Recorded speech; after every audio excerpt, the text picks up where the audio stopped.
welcome, welcome. We have so much goodness going on today. So many fun things to share with you. Hello, everybody. I'm allowing all these readers.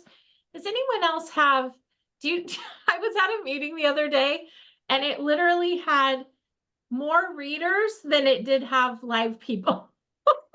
It had more artificial intelligence people coming in to, I don't know what the purpose is. I have one too, and I can't turn it off somehow. So if anyone knows how to turn it off, please let me know.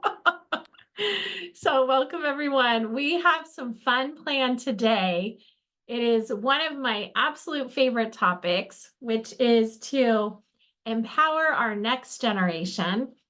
How many of us have children? We know children, we have grandchildren, we have young people in our lives. And let's just open this up for a minute and just talk about, I'd like to know personally, what are they teaching our kids about money in school today? Anyone have any thoughts about Mary Alice? What do you think about that? Just give us your 2 cents really quick. I know your son's kind of older, he's on his own, but tell us what you think in general about what's going on. Very little. Very little. Yep. And I know Chris has probably the youngest one right now in school. Chris, what are your 2 cents on this? What do you think about this topic? I would agree, very little. I would agree with you, Mary Alice, but my daughter's 10. She's learning how to add money, Yeah. So, but that's the extent of it, I think. And that's it. That's important. It is. Absolutely. It is. 100%. Yeah. My thing when my daughter was in high school is, can you make sure she knows how to make change so she can get a job? And they're like, we don't have it. We don't have any classes that do that. Right. Right. So I'll give you when I was preparing this and working with June to share this with you, I had a revelation of a time in Sierra's life. So my daughter's 16. Many of you know her. She just got her braces off yesterday. She looks so cute. I'll send you a picture. Anyway, she loved to go shopping. I wonder where she got that habit. Anyway, she would set up, so she would be in her little room, and this was a way for me to make sure I had maybe like 15 minutes to myself. I'd say, sweetheart, why don't you go set up a store for mama? And she would go in her bedroom. She would take all these different things. She would set up stations of hair bows and, purses and dollies and all these stations. And she had this little cash register, right? And it was her favorite thing to do. She could spend hours having people come in and go shopping in her bedroom, right? And I was thinking back to even in those days, which was not terribly long ago. This was when Sierra was like 4 or 5 years old. We really didn't have money. We had credit cards that they even on the little practice cash register, they had a credit card machine, right? So, a lot of what I realized I inadvertently did is I kind of instilled in her the idea that as long as you had this card, right, you were good. As long as this card would still swipe, you were good, right? Now, obviously, we did other things with our kids. We never had, for example, we never paid, what do you call it? When you give your kid money to do chores, Allowance. What is it? Allowance. We didn't pay allowance. We paid commission in the Williams household. Maybe it's because I've always been paid commission, but I loved the idea of there was, first of all, no cap to what we could earn. I love that idea. And it also put the power in her and the boys' hands, my 3 kiddos. So we had a chart of certain things. Now, there were things that they were required to do. Being part of the household, you got to make your bed, you got to have a tidy room in our home. And each kid, as they got older, they would have things that they were responsible for, right? But I'm talking the extra parts. washing of the windows, mopping the floors, washing mama's car, washing daddy's car. These were different things that we had. Mary Alice, did you have a question or a comment? Just a comment. I mean, I love that thought. But Chris said, you know, not really teaching anything, barely money, teaching about money. Yet money, $1 and how it's broken up, it's a great way to teach fractions. Yes. Yes. Yeah. 100%. And Isn't it kids love funny? it, especially Yep. if you let them keep, you know, the dime or the quarter or whatever. Yep, absolutely, absolutely. And it was interesting, on a podcast that I had, I was interviewing Dr. Grade Reed. You might remember this story. And he told about a time when his son was young, and he was actually interviewing a very well-known money advisor, money coach. And she asked him, well, let me ask you, do you pay your son allowance? And he said, yeah, I give him money. And what are you paying him for? And it was the typical things: making your bed, keeping your room tidy, doing the dishes. And she asked him, well, does your son enjoy doing those things? And the answer was no, right? And so what you're saying is you're teaching your son that in order to earn, you have to do something you don't enjoy. And that was just such a light bulb moment for me, and as it was for Greg. He tells that story like almost every conference that I go to. There's a couple stories about his son, and that's always one of them. And I share it too because I realize that what we do at such a young age, so it has this ripple effect into how our kids view money, how our grandkids view money. I was sharing, with the group last week about how Sierra had two choices when it came to getting her braces off. She could have these retainers that are she can take out and on, out in and out, or she could have a non-removable retainer, right? And I chose the non-removable because I don't want it to get lost, right? But she decided, well, no, I really don't want that. I want my choice, right? But she didn't stand up for herself. She didn't use her words. So she got the one that was not removable. But long story short, yesterday when she came home and she has this beautiful pearly white smile, she said to me, she's like, Mama, I realized like what was going on inside didn't really matter what was happening on the outside because it looked the same. Right. And so it was an interesting conversation because guess what? It also would have cost more money for her, because the agreement was we would pay for braces, but anything that she lost that she would have to recover. Right. And she recognized in herself that she loses things on occasion. Right. So in the long run, this was a wiser money decision for her. We have so many opportunities to get better about these choices ourselves and therefore pass on this knowledge to our next generation. And I'm excited to pass the baton to June because it's been my blessing to just first of all have this woman in my life as my friend and my business partner, and especially when it comes to the young people in her life. Because when I first met her, she was not a grandmother. She had two children that she had raised.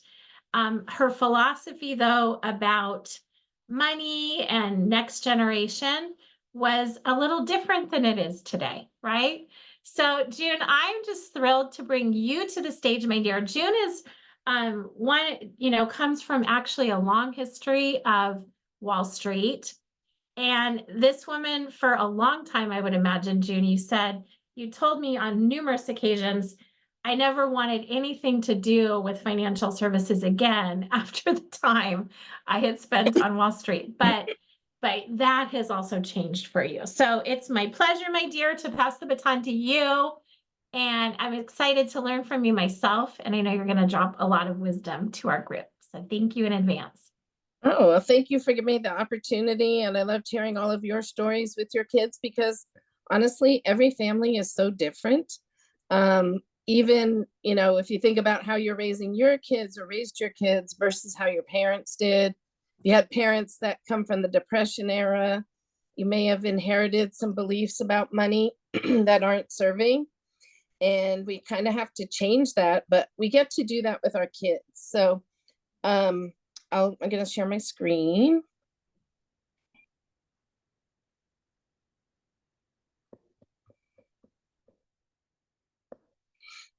Oops. Little preview here. Oh my God.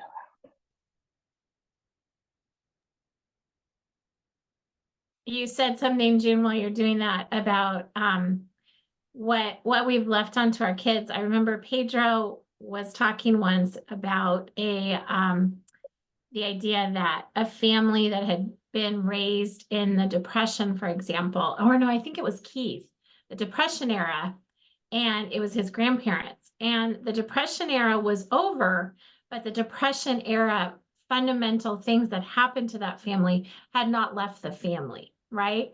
And so this is a great example. What are some things that, as we're watching this, are things that maybe we get to leave behind that is not serving us, nor will it serve our next generation, right, June?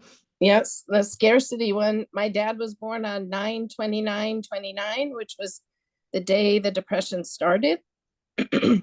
And he was a CFO of a broker dealer, but he wasn't really that great with personal finance. And at the age of 13, I was put in charge of paying all the family bills. So my dad's paycheck got deposited into my account, and I had to make sure we had money for the rest of the month, and at a moment's notice, be able to tell my parents how much money is left in my bank account of their money. And that was a horrible experience. It was so much at age 13.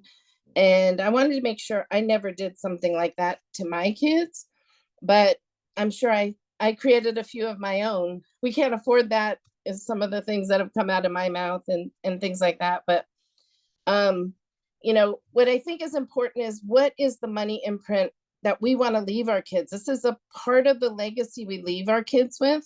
And so I believe teaching our children and grandchildren and nieces and nephews, about positive money mindset is important for your kids' well-being.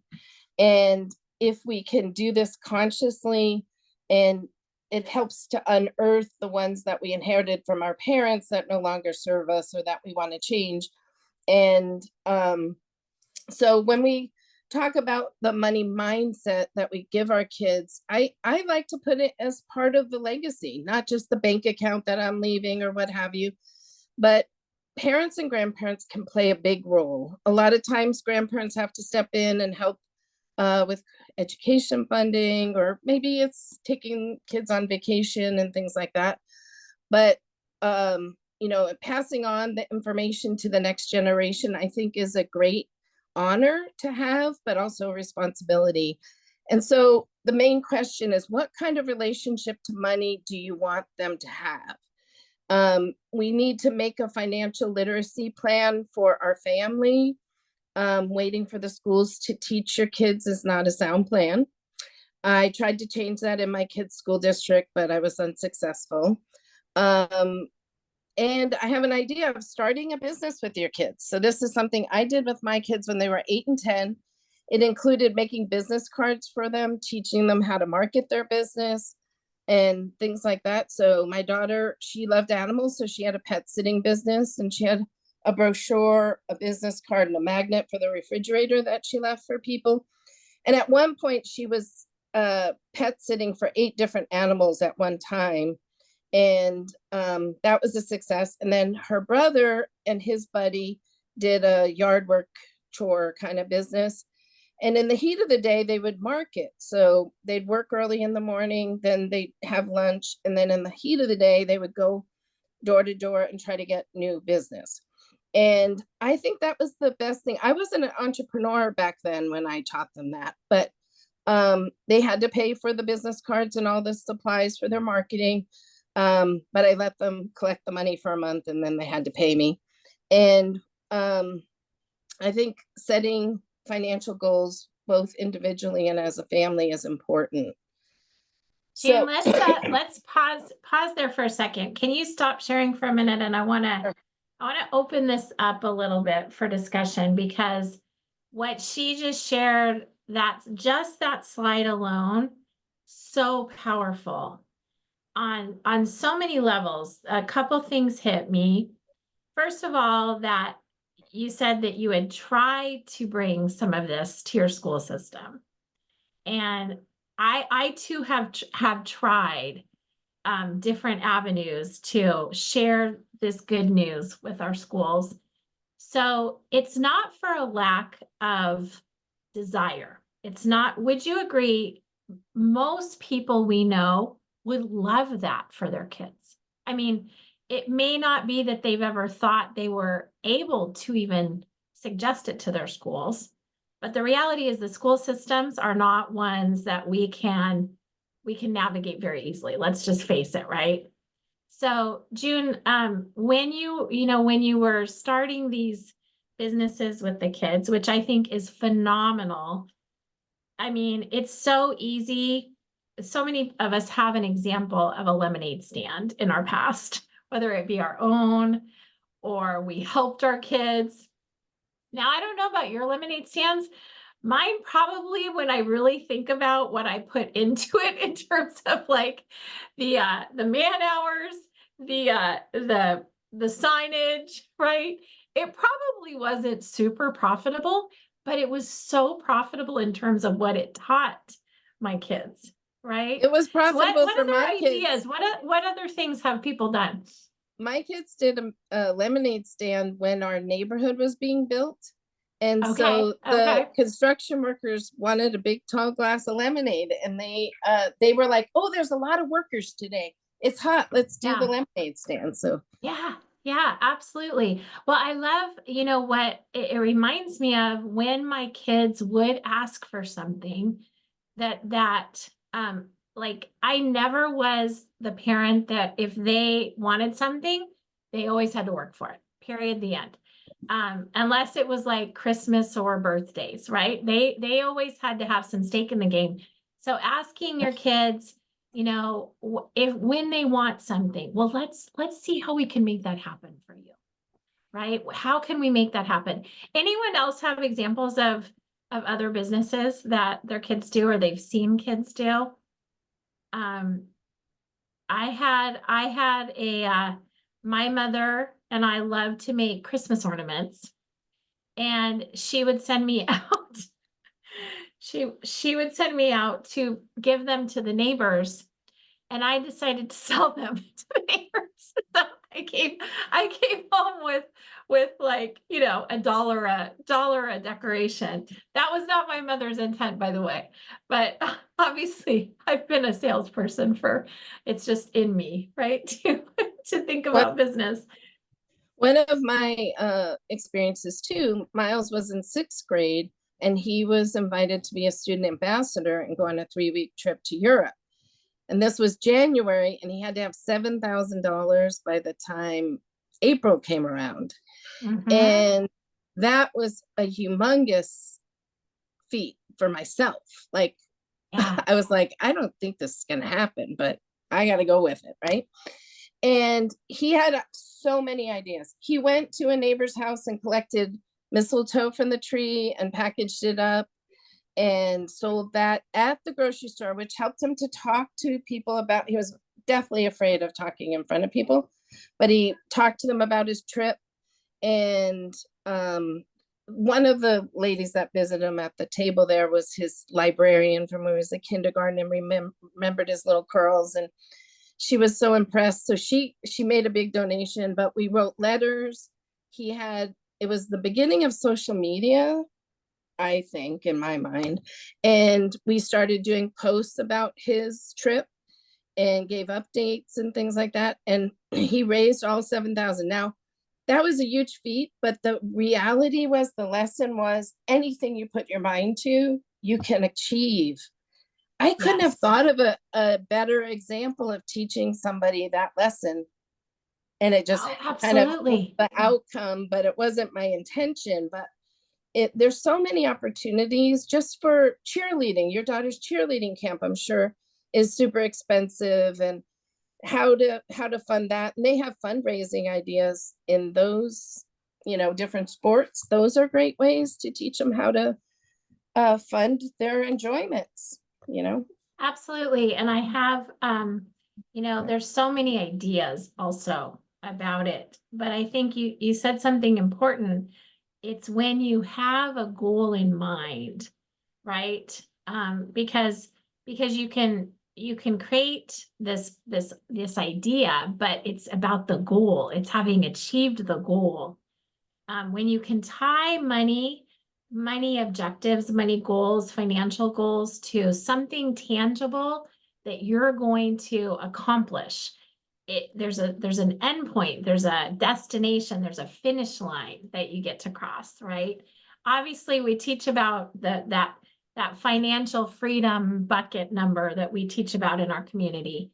That's in a form of crossing a line of accomplishment, right? Although in the kingdom, we know there's never a line that we continue down this line, right? Until we're up in heaven, in our eternal, home.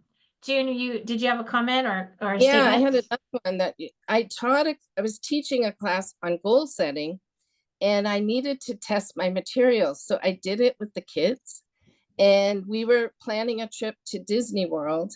And I used mind mapping. I don't know if anyone's done this, but it's like bubbles and connecting different things. And so I did a mind map with the kids about what it was going to take to get the trip together. It wasn't all financial, but one of the bubble sides was the financial. And I kept thinking of how do we make money? But one of their ideas was how could we save money? So one of the treats I would do on Fridays, if they had perfect attendance that week, we'd go get to the coffee place and then get a shake or whatever. So they identified to give that up. Then cans and bottles returning, that was put into a jar for them to buy their own souvenirs. So from that point on, every time we had a trip, they'd have a jar that was money just for their souvenirs. And the hard part for me was they said, no rules by you. We get to decide how that money's spent. And you want to try to save them from making the idiot choice of that's not the best way to put your money. But I had to lock it up. And if they wanted to buy a sugary drink at Disneyland, then that was their money to do with. Or they did some like coin toss things that I feel is just throwing money away. Right, But that was their money, and that's how they wanted to spend it. But that was the goal setting class that I was teaching was simple enough to teach. I think they were 7 and 9 at the time, but they were brilliant at coming up with ideas. I just was the scribe, and they came up with it. So, and it really taught them how to be good travelers. Like it was about, we need plane tickets, we need a hotel, we have to buy the park tickets. A lot of times our kids just take that for granted. They don't really realize all the things that go into it. So ever since then, my kids have been excellent planners on vacations. Like they do research about where we're going and things like that.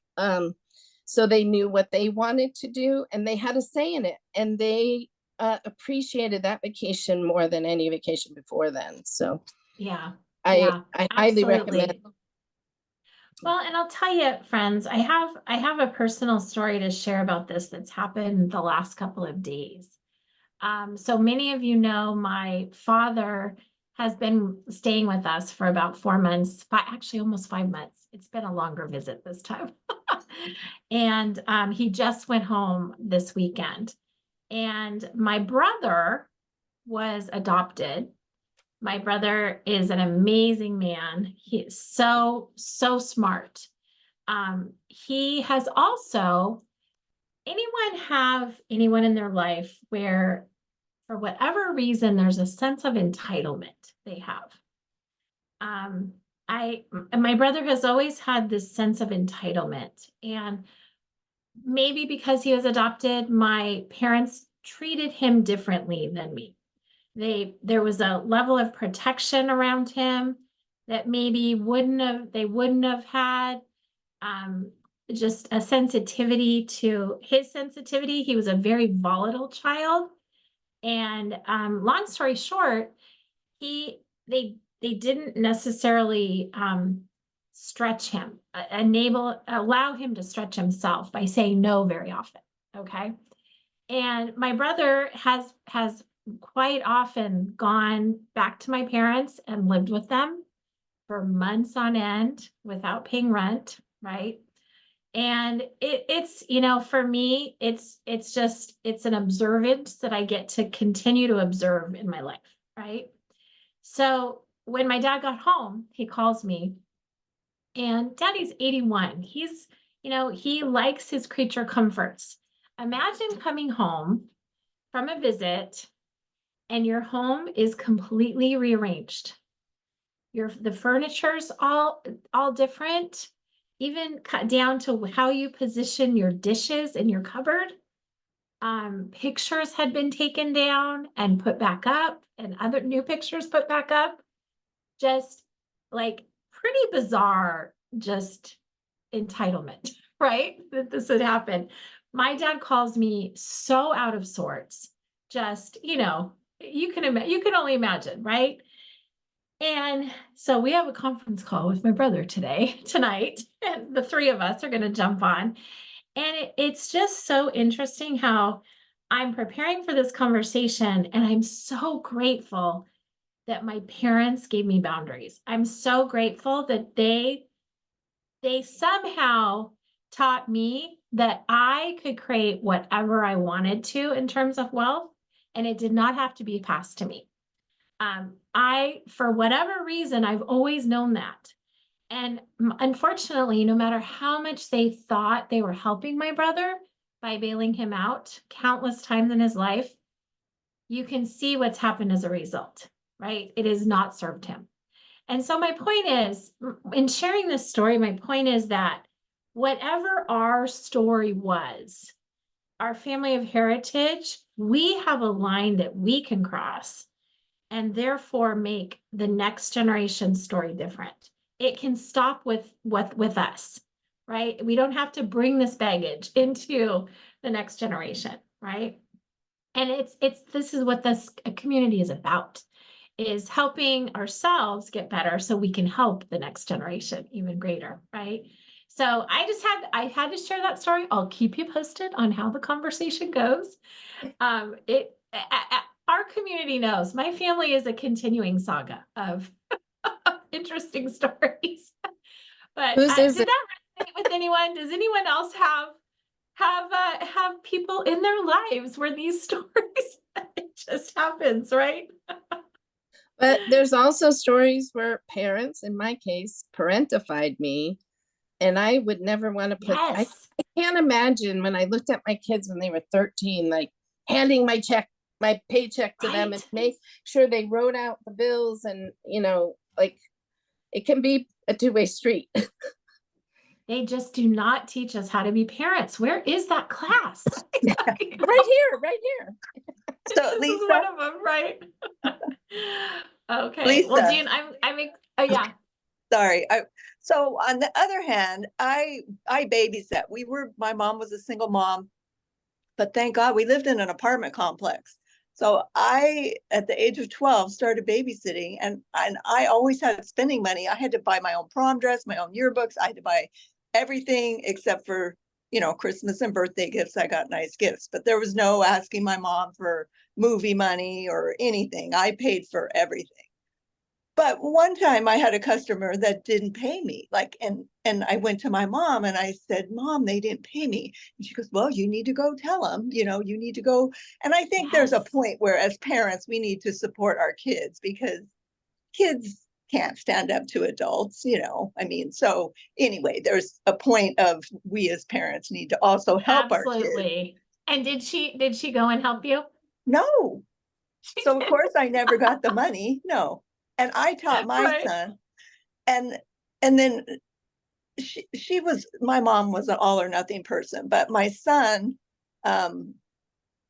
he was in the National Honor Society, but he had to do volunteer work. So he did volunteer work at the food pantry at our church. Well, he needed a letter of recommendation, and the food pantry was closed the week that he needed the letter.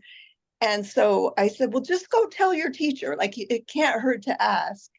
You know, they can say no, but the answer is going to be no if you don't ask. So I said, Yeah. just go ask your teacher or the advisor. And so that worked out, but that's a lesson. My mom, it's kind of like you follow the rules, and if you don't follow the rules, then it's just not going to happen. So Right.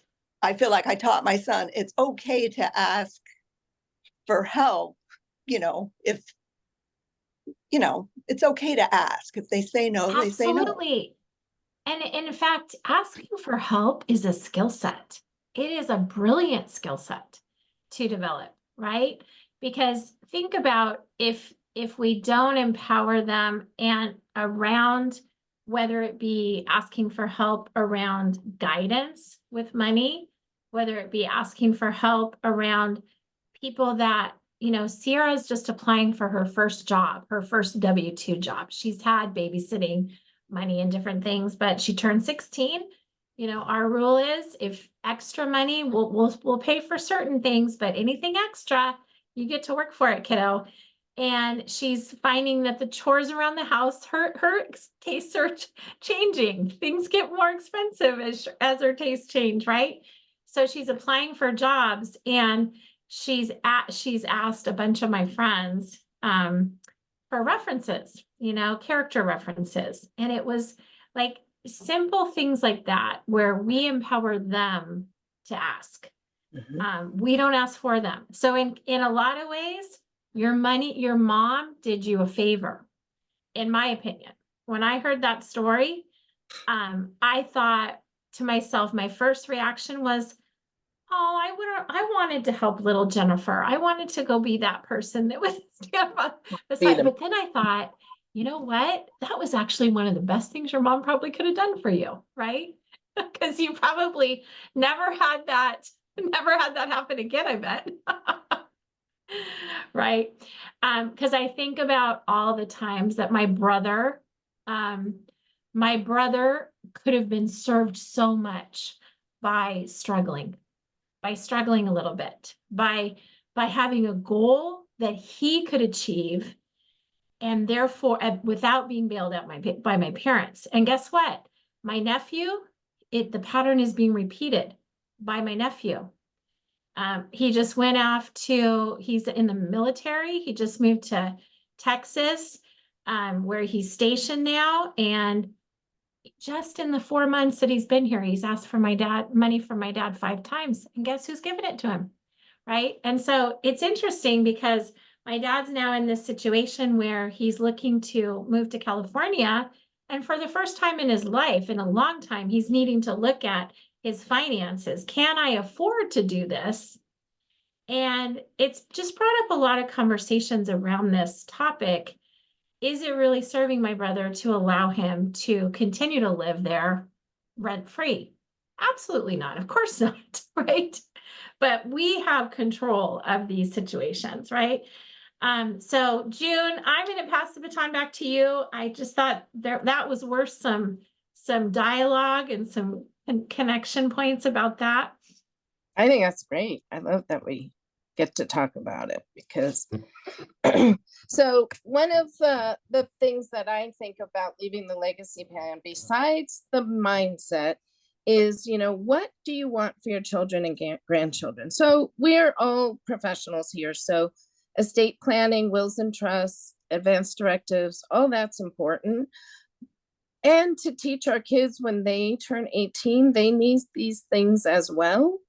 I'm still in the process of making that happen. My daughter has a medical condition where she has these seizures and she can't speak for herself, but she's 24. They won't take my word for it. Like, she can't have this medication or that medication. So we need to really get that put in place, but it's difficult because they have to make choices of who's going to make their medical decision, who's their financial power of attorney. But if it's taking a lot of conversations for me to get my kids ready to do this, but it is time to do it. Of course, life insurance, how do we protect our family?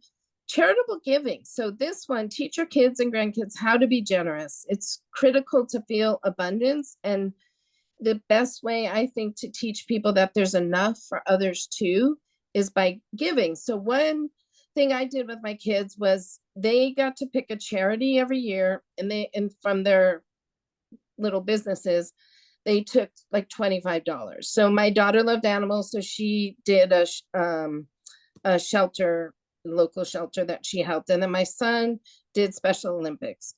Well, I matched their $25, so that was $50 for each of them, and then my company matched mine, so their $25 each contributed $100 to the charity that they chose.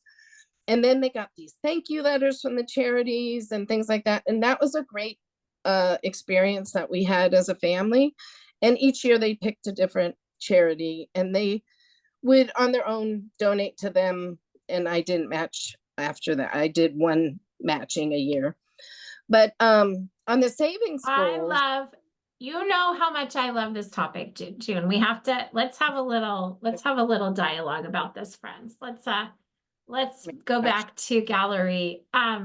Okay, so how many of you have a generosity plan in your financial plan already? So most of us, a lot of us. So think about the power of this when it comes to our next generation. That I was talking to Lorna earlier today about, what's our burn rate? What's our budget, right? In our monthly budget. And this comes straight from scripture, friends. It comes back to a sevenfold, and the ability to build that into our budget. It is a line item on my burn rate. I like that, Lorna. I'm going to start calling it my burn rate, because, and there might even be something more like burn rate. I like it. I don't like budgets. I really don't. And it's funny being a financial coach and advisor that I don't really like budgets. Budgets to me have always felt restrictive as opposed to free flowing. And so burn rate in some ways, I'm liking it, but I'm still not sure that's it. We get to still explore. But you think about having that, first of all, that hedge of protection around our finances when it comes to paying it forward. And June, what you shared about picking a charity, I think what a powerful exercise. We do the same thing in our family. One of the things that we do, and I don't know why we always do it around the holidays. I feel like we should mix that up a little bit, but our kids have always known that we have a portion that we tithe to our church, but we also have a portion that we set aside for whatever we're called to give in those seasons of time. And one of our favorites is to go out to a family dinner and tip the bill. And the kids get to choose who we're going to tip the bill to. Has anyone heard that term, tip the bill? It's basically you give whatever the bill is in a tip as well. So you're basically doubling it. And it's fun for them, it's fun for them to get to choose. We also have, does anyone else have any fun charity, things that they do in their family, anything that they've taught their kids or they do personally? I'm telling you, start brainstorming, start creating these opportunities. Maybe it's time. Maybe, Sierra is getting ready to tithing. Absolutely. Monique, Sierra's getting ready to start thinking about what's next after high school. And she came to me and she's like, Mama, my counselor says I should create some volunteer time, at different places. It's good for a college application, right? And so we started brainstorming like, okay, well, first of all, maybe you should, but do you want to? Just because you should doesn't mean that's what you really should do, right? Let's create, is it just to check a box? Or is it because this desire is really in you to serve, right? We have this ritual in our house. She has these 7 little friends that they've been together since they were young. And we get together every 6 months usually, and all the kids bring over like maybe like a little shampoo bottle, conditioner, toothpaste, and we make these care packages. And then all of the girls have this, they have 1 or 2 packages in their car when they're driving with their moms. And if they see a homeless person on the side, instead of handing them money, they give them one of these packages, you know? And so Sierra has this, you know, our kids have grown up with the idea that there's plenty to go around. There's never lack, because you get to give. It's not something that you have to do. You get to. It's a blessing to bless others, right? So I love that, June, and think Well, about what you. I want to play on that because we volunteered as a family at a farm. It was a nonprofit, and they were teaching school age children and stuff about permaculture and things like that. But we would go walk the dogs, help them actually to get adopted because they weren't really trained before. My daughter loved to train. We brushed the cats, and then there was one exercise. They were called llama beans. So they collect the poop of the llama and they dry it out. And then they make a fertilizer tea that they sell. So we package up the llama beans and had to put them in jars, put them in jars and the labels on. And they featured our family in their newsletter.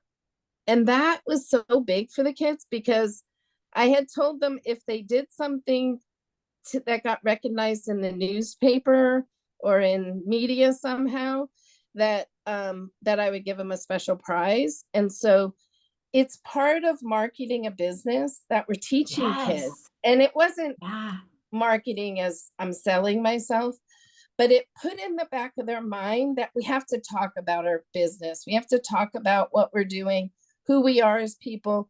And I had always, when I worked on Wall Street, I worked 80-hour weeks. So my generosity was with money and never my time. So when I flipped my lifestyle so that I had more time, it became so much more important to me to give my time than even any money that I could give them. I know these foundations need money too, but that was an amazing experience. And it was a commitment that we made. And those dogs and cats depended on us to be there every other Saturday and things like that. So it taught them how to show up on time, and they started to prepare. I want to bring a new brush for the cats. And so they used their money for that. And they got really vested in the cause. I love that. And, you know, I just had an aha moment just now. You know, we talked earlier today about how we don't feel like we have much power when it comes to our school systems. You know, where we do have power and strength is our parishes, our local churches. This class right here, imagine this being taught in local parishes. You know, these are the kinds of things that we can create as wealth creators, as we empower ourselves, as we start to take action in our own lives. These are the types of things that we can give into our systems, giving of our time and our knowledge. That's powerful, so powerful. And thinking most churches, quite frankly, are broken financially, unfortunately.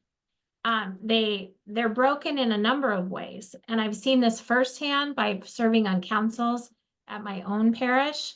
I've also, obviously, we've all seen it with the fraud that happens in nonprofits and, you know, ministries and things like that.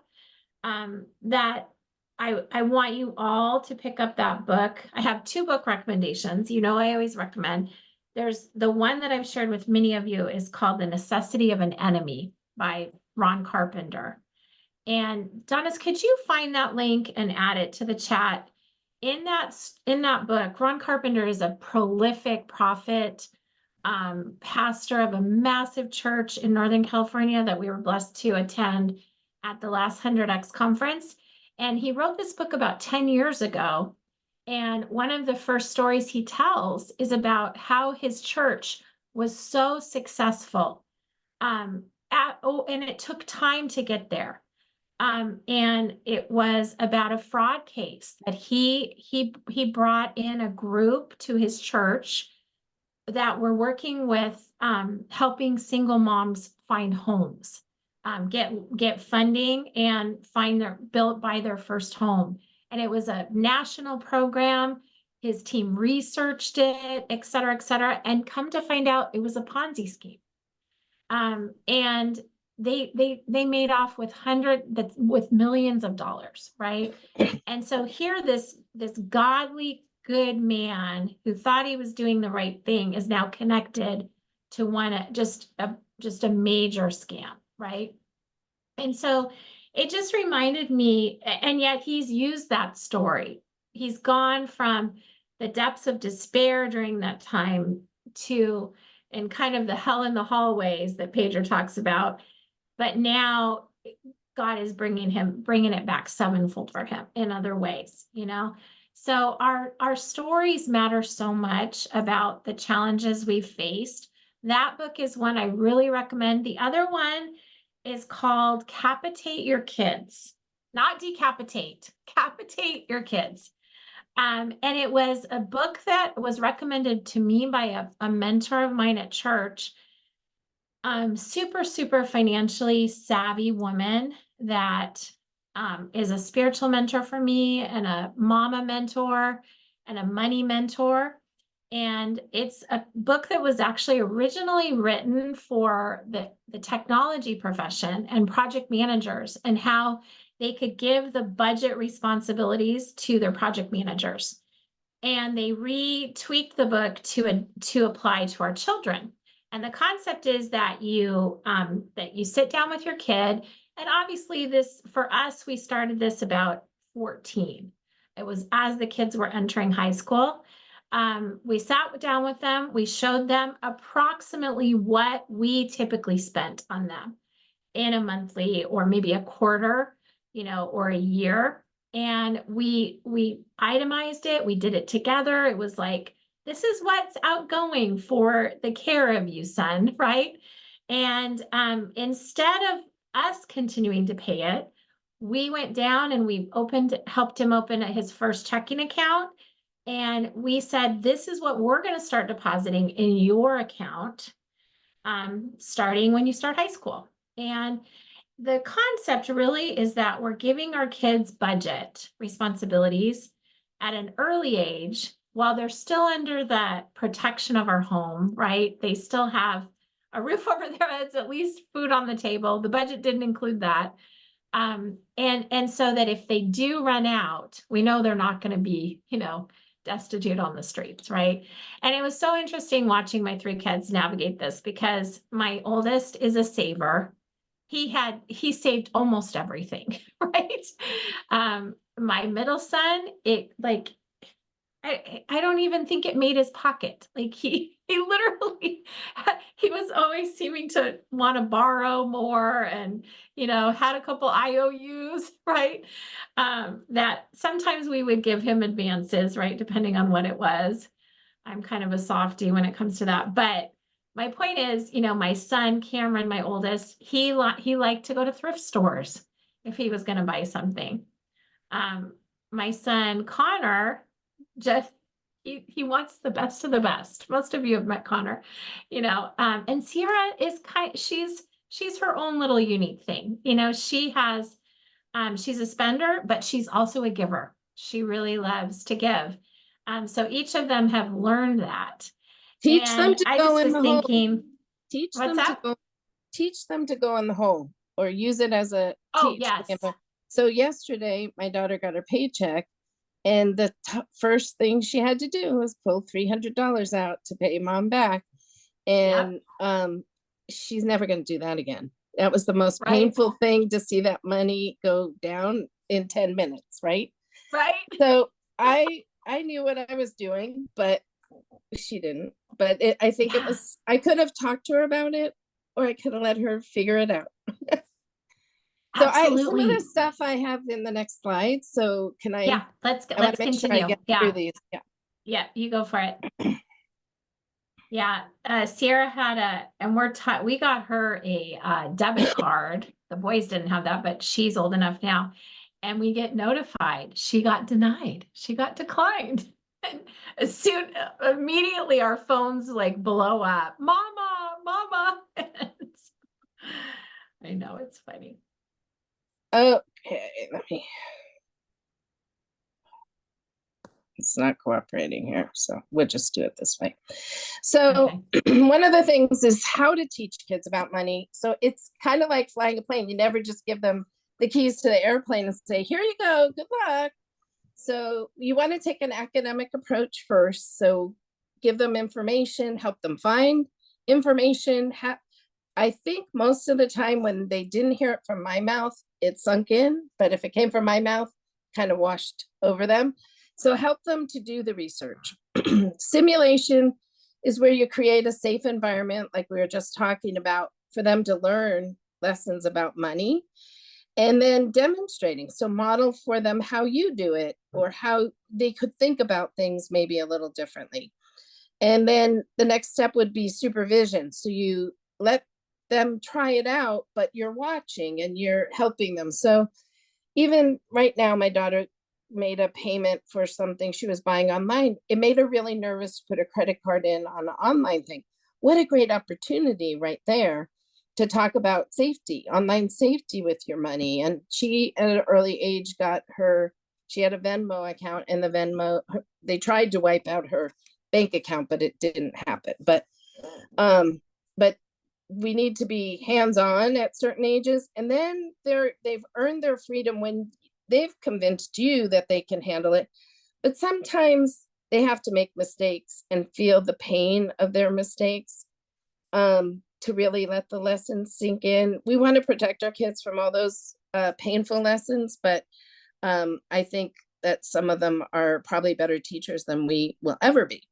So I made a few of these from posts that I had done, and feel free to snag the screenshot of this. But we're also going to try to put it in the portal for you. But ideas to do with grade school kids is like we were talking about, how to make change, how to count money, how to use it as teaching them fractions. I think that's great. My daughter couldn't ever get what a quarter was, but when we put 4 quarters and it equals $1, it made sense to her there. So one of the ideas is to create a wish list and decorate some containers and divvy it up from spending, saving, investing, and giving. In the spending jar, that's kind of like candy and little toys that they may want to spend. A savings jar is maybe something that they wish for, that they have to save up for, and giving them that experience of waiting to purchase something until they have the money instead of going into debt is an important lesson to teach them. And then in the investing jar, that one is starting a savings account, but it's, I think, important for them to see that money growing in a jar versus looking at numbers in a bank statement or something. So at the grade school age, I think it's great to save money in a jar and they can watch it fill up. So one thing my kids always did was, can I have your change? And I would sometimes give it all to them, sometimes not, but then they'd have to count out their money and then add it to what was in there. And that was a math experiment, right? Did anyone else roll their parents' money into the little money Yes. tubes? Do you remember? Did you do that, June? I Well, would get all my dad's change nowadays, and I would make the rolls of quarters and nickels and dimes. well, nowadays the banks won't take it unless it's rolled. And then Right. they have the convenience of those machines, but it takes part of the money if you put the coins in the machines at the grocery store. So my kids don't want to do that. So I bought them the wrappers and they had to wrap their money to take it to the bank. And then a giving jar is on that whole topic of generosity. And I really think that that's important to give them a sense of abundance and that there's plenty of money for others. And that that's a very young age, and it feels really good to and talk about what it feels like when you've given of your time or given of your money. At the middle school age, this is, I think, the toughest age because of the attitude of a middle schooler. But you know, talking about money at a middle school age is totally appropriate. A lot of, maybe not money worries, but how much things cost. And you know, kids nowadays get a phone in middle school or something. And I think telling them then, I'll pay for this period because I want to be able to get in touch with you. But at a certain time, you're going to take over your phone bill, and start early. And it can't be a surprise if you're years ahead that you're going to start making them pay for that. But also helping them make goal charts so that they have ideas of what their goal of earning is or saving for their special purchases. And have them run a garage sale. My kids sold their toys at our garage sale, and they often would give them to a family if they had a lot of kids. They say, "Oh, well, here, take 10 of them," or whatever. But they realized they needed to make room for new things for themselves. They outgrew some of their toys, and so they would sell that. And Lisa had a lot of great ideas about how to earn money in the middle school years. Now, teens, again, tough. I think we can introduce investments and savings certificates or savings bonds. Encourage kids to get part-time jobs. Sometimes that's hard when they are in sports all year round. So it can be something you plan. Hey, how about in winter break, you do a little side job or something like that. You can open checking accounts in Oregon anyway at 13 and give them a debit card. We needed to do that for my son when he did that trip to Europe, and they didn't have any fees on those accounts. So that's something to talk to your bank about, what kind of savings instruments they have for the kids. And I think at the teen years, they don't really want to hear from you. So downloading mobile financial apps is a great way for them to help track their spending so that they know where their money's going. And a lot of times that was a big lesson. Like, I thought I had $10, now I don't have any money. So then we backtrack and try to figure out where their money went. And that is a life skill most adults don't even have these days, right? And it may not be, like, I started with my nieces and nephews buying them Disney stock when they were little. One of the guys in my work was trying to have me buy stock in it was a brothel in Las Vegas for one of my nephews, but we did Disney. And no matter what age, kids would rather be on computer games. So at the end, I have some apps that we can recommend, but there's 1,000 of them. But technology can play a big piece in helping your kids be financially savvy. So in high school, I had my son download a money app that tracked his spending, and he's much better off than my daughter is about money because he's very forward thinking. She's always after the fact. And like you said, they're raised in the same household, so they have their own styles. So it isn't all what we can influence. Part of it's their personality. But these are a few apps that I was looking at that, you know, you might want to use with grandkids or something like that. But it's a fun thing to do with your kids. I love, like, my son, he's in a relationship and they are talking, they're not even a year yet, they're getting close to their year anniversary, but they are learning about money together. And one of the main things I think is important is talking about money and teaching our kids. People will tell you not to talk about money, but it's very important. And in relationships, how many families break up because of fights over money? You know, Yeah. and I think that's really sad. And, you know, the taboo talk about money is a post that I do pretty much every quarter, because it needs to shift. Because our kids aren't going to learn about it if we don't teach them. It gets Or to they're going to shift, learn from the school of absolutely. hard knocks. Yeah, absolutely. And as June mentioned, June, that was so awesome, my dear. Thank you so much. As June mentioned, we're starting a Slack channel. I shared with most of you that we're gonna start adding some of these slides to for all of us to post. We have two things I want to share with you coming up. So Lorna has a workshop on Friday. It's going to be at 9 Pacific. Lorna, do you have a second to share details about that and maybe send me the link to, and I'll make sure I send it out in the replay as well. But do you have anything you want to share about it? Yeah, so thank you for allowing me to share. Hi, everyone. So I'm having the workshop. If you were on the Accelerate Her Summit last week, it's kind of like the continuum of that summit. I know there was a ton of information that was given out there. So we're gonna wrap it all up in a bow, including really working on your mindset, really working on your personality type, really working on who you are when you're in a sales process.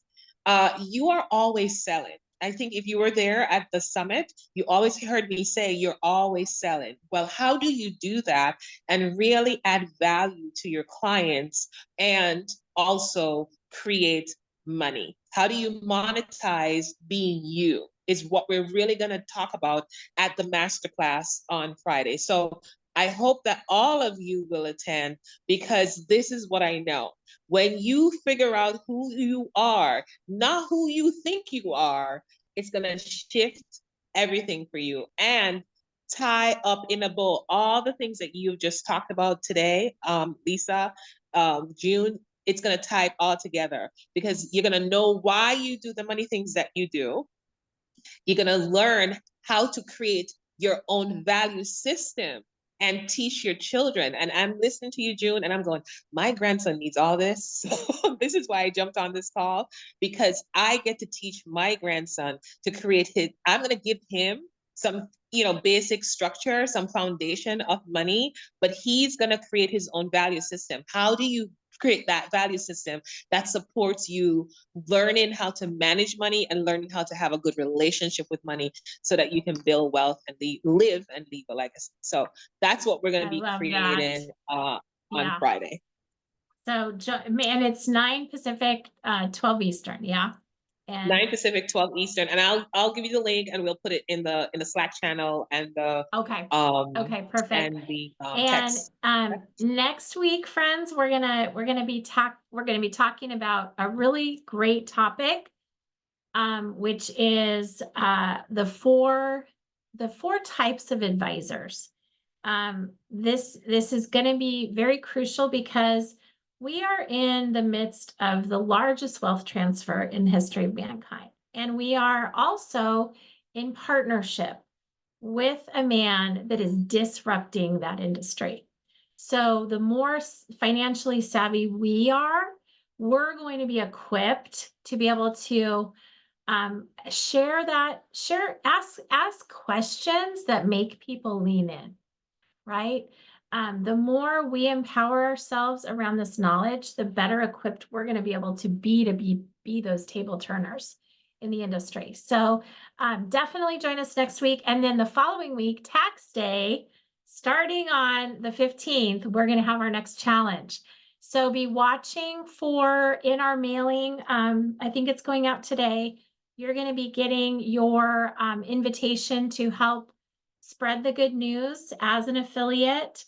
In the workshop next week on the 15th, the structure is the same, and yet we're adding in some very key components to that include the Kingdom Wealth Formula that I've now been certified by Tradro to share the good news of that. And so we're going to be incorporating in some of that, along with our better platform that we so believe in is such a great tool for so many families. I tell you, when I think back on my career, I've been really helping people with their finances for about 35 years now. 29 of them was in a position where I was helping them with literally their career as a recruiter, career guidance, career counseling. Always money was an easy topic for me. And because I was helping people with their next assignment, right? What is their next assignment in their career? Money, I will tell you, was always an issue. It didn't matter if I was dealing with a project manager making 250 an hour or a network engineer that was making 35 an hour. It seemed like the issues were the same. And Pedro actually, anybody on Kingdom Seekers this morning? Lorna talked about this. I caught some of the replay. I don't think I've gotten to that part yet, but of all the people in the thousands of people that he is serving, 90% of them, finances is an issue. You know, this is such a great opportunity for us to serve, to empower ourselves, get better at what we do, get better equipped to be able to serve and equip others, right? We're focusing today on our next generation, but it gets to continue. We could use all these same things that we're talking about now with our 25-year-old neighbor. You know what I mean? With our sons and daughters and our grandkids and the young people in our life that we just wish we know what we know now when we were their age, right? So friends, as always, amazing to see you all. Be watching for the replay where I will send out Lorna's link, and be watching for how to share the good news of the workshop coming up on the 15th. You all have your affiliate links. You'll be getting directions with the flyers about that. And help us spread the good news and make sure you come and join us as well. Okay. Everybody, blessings in this amazing life journey. We'll see you soon.